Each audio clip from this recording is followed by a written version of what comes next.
Hello spider people.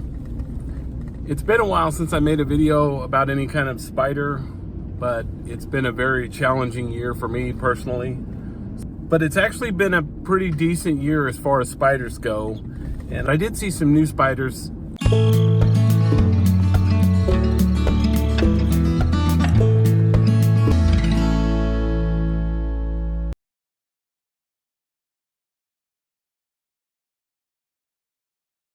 The first new species I located, new to me anyway, was in a flower garden in mid-April.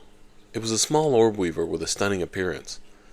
If you can imagine a spider perfectly designed for the Halloween holiday, then this would be it.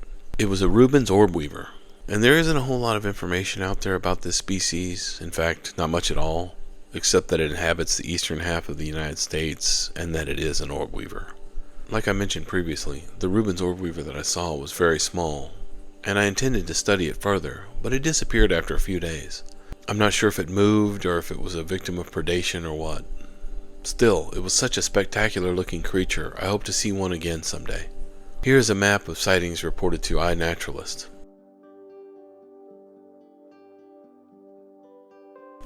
Another cool spider I located, in my house actually, was this Hart's jumping spider.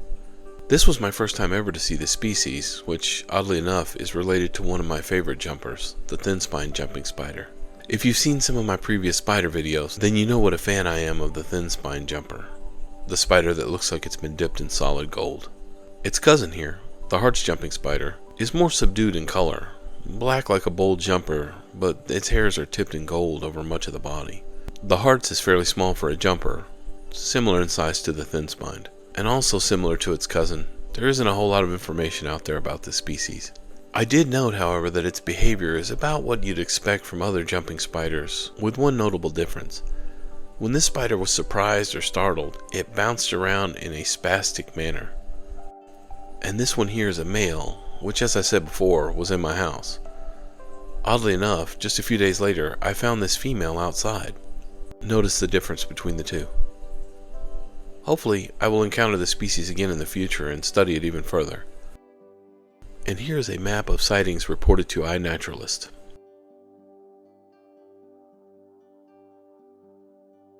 This next spider was a pleasant surprise that just wandered into my home. It was an American nursery web spider, and it was extremely fast. It was fairly large too, like a mid-sized wolf spider.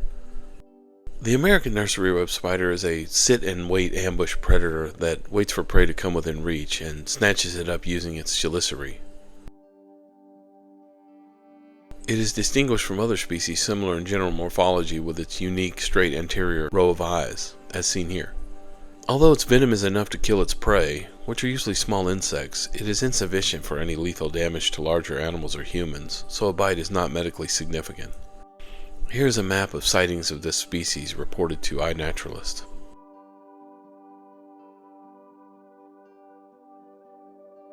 My next new spider was this little Orbus Paradise spider, Habronattus orbis. It is related to another spider I've featured in other videos, the bandana jumping spider, also called the red-faced jumping spider, Habronattus coacatus. And like the bandana jumper, the Orbus Paradise is tiny, among the smallest jumping spider species. But even though small, these Habronattus spiders are fast becoming my favorite jumpers, behavior-wise. They are curious, energetic, and they love to jump. I will soon make a video all about the Habronattus genus. Awesome little spiders. And here's a map of sightings reported to iNaturalist.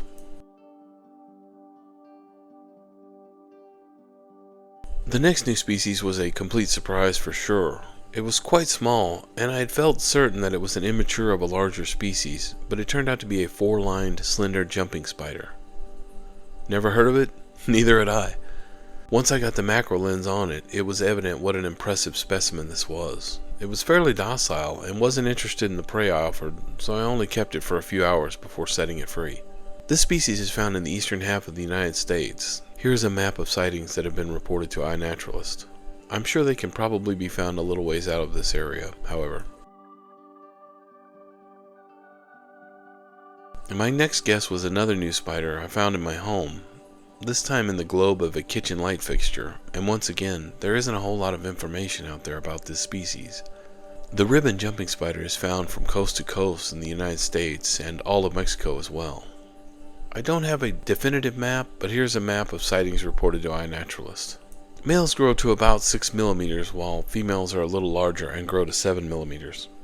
The male has 2 front legs which are large and black with rusty tips. The female has a gray abdomen, black cephalothorax, and reddish legs. Also, the female's abdomen has 2 vertical gold lines on the back. The male does as well, but they are more subdued.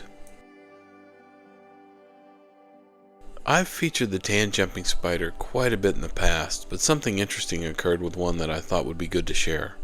I found a mother in her egg sac, and here is one of the babies after it left the egg sac. Cuteness overload. Here's what they look like when they're adults. The female and the male.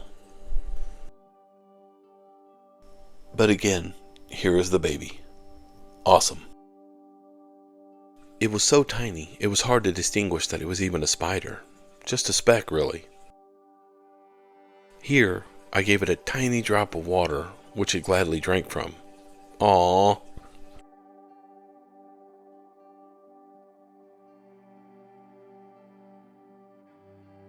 And here is a tan jumper that was also tiny, but a little older and slightly larger. Again, aww. This species is found mostly east of the Rocky Mountains. Here is a map of sightings reported to iNaturalist. The sightings in Oregon and California were probably individuals who hitched a ride from their normal range.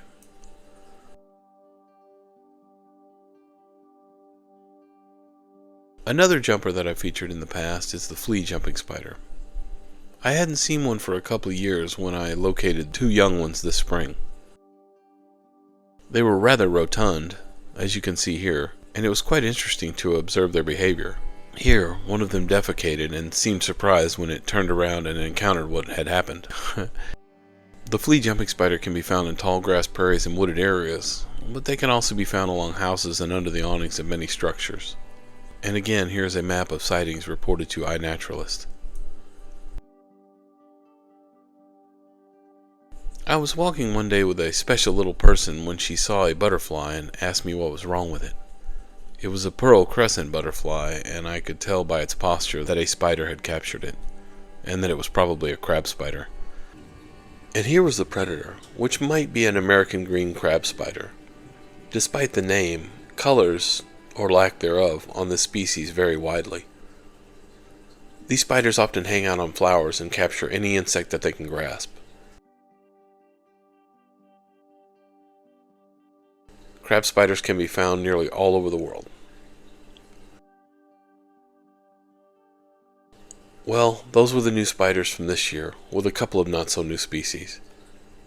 Before we go, let me share with you this scene I happened upon one night.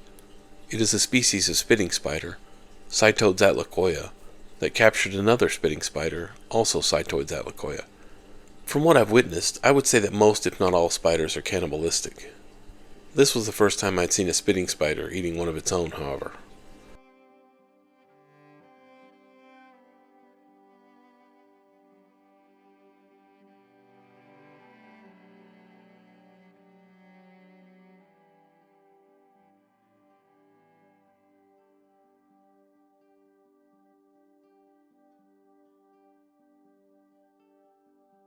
Here's a map of Scytodes Atlacoya reported to iNaturalist.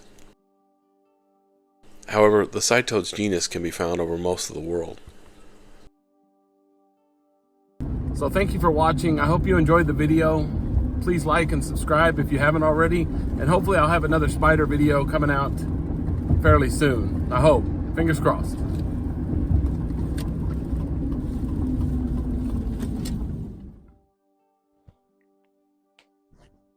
Oh, hello. I'm Randy from Randy's Natural World. I hope you enjoyed the video on some new spiders. Yes, that's it. Today I'm pretending to be a scientist. Maybe I'm doing research on a 5 o'clock shadow, I'm not sure. But that's neither here nor there. I'm hoping to speak to those of you who haven't subscribed yet. Here's a list of reasons why you should. It's free. You can't beat that price. Number 2, quality content. Always quality content. Number 3, YouTube allows unlimited subscriptions, so there's no reason not to. Anyway, number 4, are you a procrastinator? There's no need to procrastinate. And I know what you're thinking, Randy, I'll subscribe when I get around to it. Well, here's your round to it right here.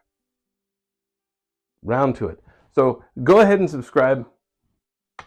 Go ahead. A wise decision.